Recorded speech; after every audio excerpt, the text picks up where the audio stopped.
Hi parents! If you're watching this video, that means that your student has brought home their Flipbook for the first time, and that is super awesome. That means that they are using core here in the classroom, and we want to share it with you guys and try to reinforce it at school and at home. So we're going to give you guys some tips, tricks, and rules to go along with the Flipbooks that came home today. So first, let me tell you what a flipbook is. So you guys are used to seeing our core board. I talk about it all the time in my videos.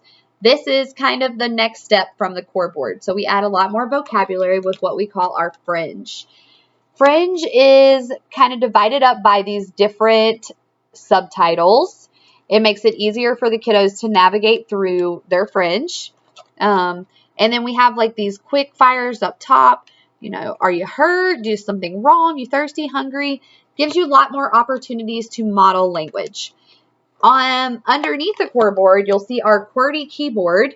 This is a great way to talk about letters and numbers with your students. You would be surprised at how many pick up spelling through this. And then it is a lot easier for them to move on to a computer or a device with our QWERTY keyboard.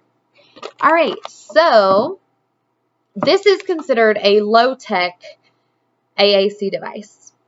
You'll hear us talk about speech-generated devices, and that is considered a high-tech AAC device, and they look something like this. It's very similar to the core board, but it actually speaks out. So just to kind of give you guys an example, I want drink. And then it'll actually speak out the symbols for them. This is kind of where we usually go after a kiddo gets proficient on our core board or our Flipbooks. So that is why we're trying to get them, engaged at home and engaged at school with the Flipbooks. This is what we call their voice. Either way, that's kind of what we call it in the classroom. I'll be like, go get your voice. You have something to say? Especially when we're having a tantrum or we're crying. I'm like, oh no, what's wrong? Get your voice. Can you tell me? We have a feelings tab right here. Are you sad? Or up here, are you hurt? Oh no, what's wrong? Do you need a hug? Do you need a hug? Those are kind of ways that we encourage that use of the Flipbooks in school. So we're always calling it the voice. Get your voice. Bring your voice over.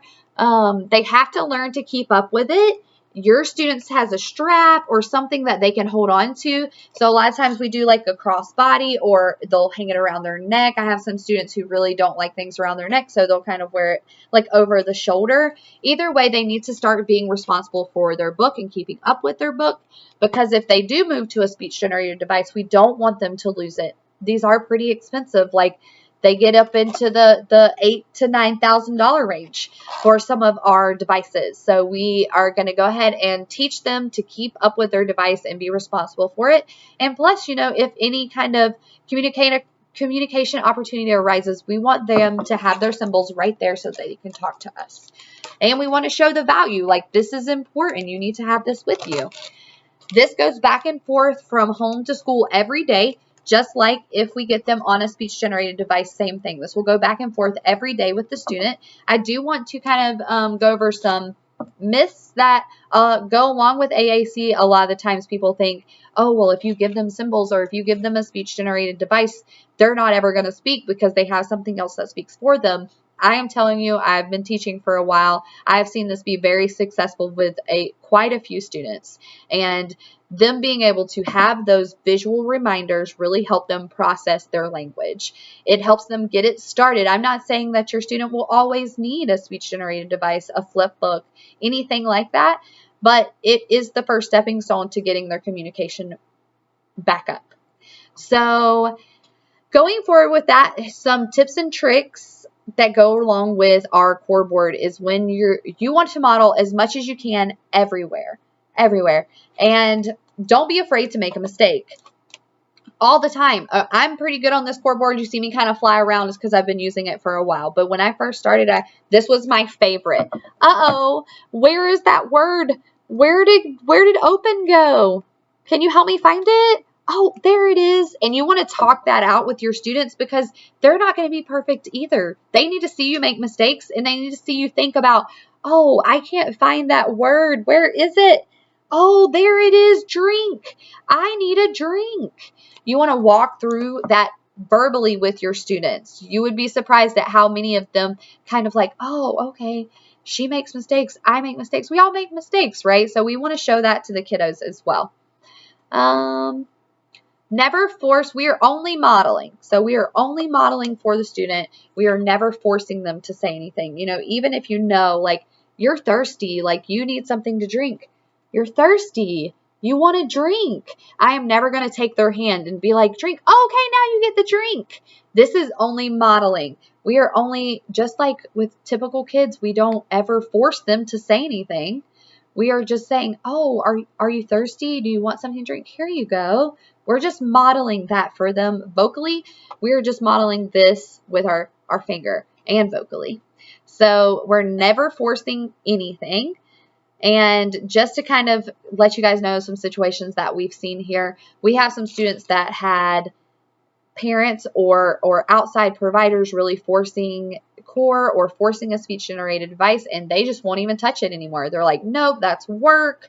I don't want to do it. That is, you know, not something I want to do because I'm being forced to say something. We never want to force students to do this kind of stuff. We want to model and encourage them, but never force them. We want to attribute meaning to everything. So especially our little pre-Kers, a lot of the times their motor skills it's really hard for them to fine point something. That's a lot of symbols on there. You would be surprised though, they're pretty good at pinpointing them. But you know, sometimes you'll have a student be like, and I'm like, oh, yes? What's yes? Yeah, or do you want to say stop? You know, just anything. Oh, you have something to say? What are you trying to say? Oh, maybe you're saying you want a drink because they hit in this corner. You know, just always acknowledge that they're trying to communicate. Another thing that we see a lot is what a lot of people would consider like a stem. Some of the kids are just going through or on the speech generated device, they'll just hit the same button over and over to listen to the sound. That is pretty typical when you think of a student that is speaking verbally. You know, we kind of start out with ba ba ba ba, da da da da, that kind of stuff. It is very similar with core. It's the same steps of communication. So even if they're babbling or, you know, if you think they're just going through and they're not paying attention, you attribute meaning to that. So I have a lot of students that will start here and it's pretty cool to see them going like they're reading, and I'll be like, what? I don't want, no, away, in, good, more. We are just creating those communication opportunities and, you know, just that back and forth of a conversation. Especially with a toddler. Like, I know you guys have talked some nonsense to these toddlers. I'm like, oh, yeah, I totally, yeah, you have a good day. Me too. What were you doing today? That's so cool. That kind of stuff. Like, this is a fun communication opportunity for you guys and to be able to really connect with your kiddos. So make sure you attribute meaning to anything they say on here. You know, even if it's just, oh, you're touching your core board. Do you have, what are you trying to say? Are you trying to say something? Tell me something? I like it when you talk to me, like those kind of things, you know. Or if you think, a lot of students struggle. Sorry, I got some paint on this one. But a lot of students, this open and close, they struggle between those. So sometimes they'll say close. I'm like, oh, do you mean you want me to open your drink? It's already closed. We need to open it. That kind of stuff. You want to just model as much as you possibly can. And with the fringe, there's lots more things to talk about. A favorite of a lot of our kids is colors. So, you know, you'll be playing with Legos, blocks, whatever, and be like, oh, there's a blue block, there's a yellow block, there's a red block, all of those kind of things. It doesn't have to be fancy. It doesn't have to be sophisticated, like simple, easy. You're just having a conversation with your kiddo, okay?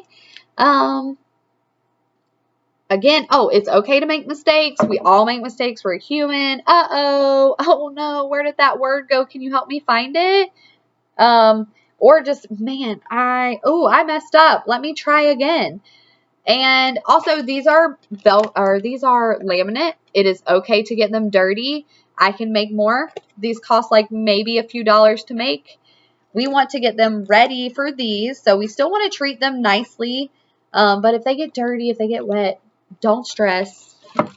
So that is kind of an overview, a very broad overview of our flip books and how to use them at home. Your student's name and my room number is on the back, just so you guys know. And if you guys have any questions, I'm really excited about this journey and watching your students just blossom. And I want to be able to show you guys some of the cool stuff that we're seeing here at school. So if you guys have any questions, any concerns, like anytime, message me. And I'm excited. Y'all have a good one. Remember, message me if you have any questions. Bye.